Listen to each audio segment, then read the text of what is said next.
સુરત જિલ્લામાં આવેલા બારડોલી સરદાર પટેલ સ્ટેડિયમ ખાતે ભગવાન બિરસા મુંડાની 150મી જન્મજયંતિના ભાગરૂપે બિરસા મુંડાના કપનું આયોજન કરવામાં આવ્યું, જેમાં લેધર બોલ સિઝન ક્રિકેટ ટુર્નામેન્ટનો સાંસદ પ્રભુ વસાવા, ઈશ્વર, ધારાસભ્ય પરમાર તથા મહાનુભાવોની ઉપસ્થિતિમાં શુભારંભ કરવામાં આવ્યો। આ ટુર્નામેન્ટમાં દેશની કુલ 6 જેટલી ટીમ રમવા આવનાર છે, જેમાં બિરસા વોરિયર્સ ગુજરાતથી તેમજ રાજસ્થાન, લખનઉ, દિલ્હી, યુપી, ઝારખંડ રાજ્યની ટીમો રમશે, જેમાં ઘણા નામાંકિત ખેલાડીઓ રમવા માટે આવનાર છે। સરદાર પટેલ સાહેબની કર્મભૂમિ એવા બારડોલી ખાતેથી સરદાર પટેલ સ્ટેડિયમ બારડોલી ખાતેથી ભગવાન બિરસા મુંડાની 150મી જન્મજયંતિના અવસર પર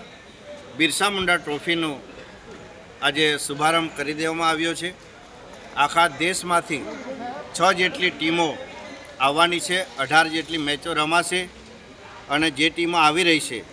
ભાઈ બિરસા વોરિયર્સ ગુજરાતની ટીમ છે,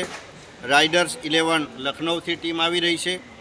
અને રોયલ 11 ટીમ રાજસ્થાનથી છે અને સેફ્રોન 11 દિલ્હીથી ટીમ આવી રહી છે, ટાઇટન 11 આ યુપીથી આવી છે ટીમ અને રેન્જર 11 ભગવાન બિરસા મુંડાની જન્મસ્થળી ઝારખંડથી આજે ટીમ અહીંયા પધારી છે। અને આ પહેલીવાર કે ગ્રામીણ વિસ્તારના ખેલાડીઓને એક પ્લેટફોર્મ પૂરું પાડવા માટે, એમને પ્રોત્સાહન આપવા માટે આવા ગ્રામીણ વિસ્તારમાં લેધર બોલની ટુર્નામેન્ટ એટલે કે સિઝન બોલની ટુર્નામેન્ટ એનું કરવાનું આયોજન કર્યું છે। અને આ વિનર્સ માટે જે ચેમ્પિયન બનશે એમને 5 લાખ જેટલું માતબર રકમ એમને પ્રોત્સાહન પૂરું પાડવા માટે અને 2.5 લાખ રૂપિયા જેટલા રનર્સઅપ માટે અને જે મેન ઓફ ધી સિરીઝને 51,000 અને મેન ઓફ ધી મેચ એમને 5,000 રૂપિયા દરરોજના આપવામાં આવશે। અને આ રીતે ક્રિકેટ પ્રેમીઓ માટે આ એક નવો અધ્યાય આજથી અહીંયા બારડોલીની પાવન ભૂમિ પર આજથી શરૂઆત કરી દેવામાં આવી છે। સૌ ક્રિકેટ પ્રેમીઓને અને એમને શુભેચ્છા પણ આપું છું અને સ્થાનિક જે બધા સહયોગી ટીમ છે એમને પણ અભિનંદન આપું છું અને સાથે પ્રેસ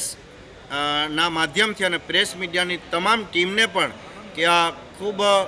આ બાબતને સારી રીતે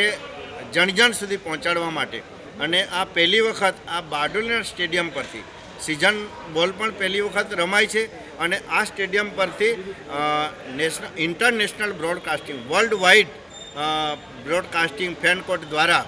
એનું આ પહેલી વખત કરવામાં આવી રહી છે। ત્યારે એ પણ અહીંથી આ બારડોલીની આપણે જે માદરે વતન કે પોતાની માતૃભૂમિ પરથી જે વિદેશમાં જે એનઆરઆઈ રહી છે એ લોકો પણ આ મેચને લાઈવ નિહાળી શકશે અને એમને પણ હું ખૂબ ખૂબ આવકાર પણ કરું છું અને એમને શુભેચ્છા પણ આપું છું અને એમના સહયોગ બદલ અભિનંદન પણ પાઠવું છું। ઈશ્વર સોલંકી, દિવ્યાંગ ન્યૂઝ, માંડવી, સુરત।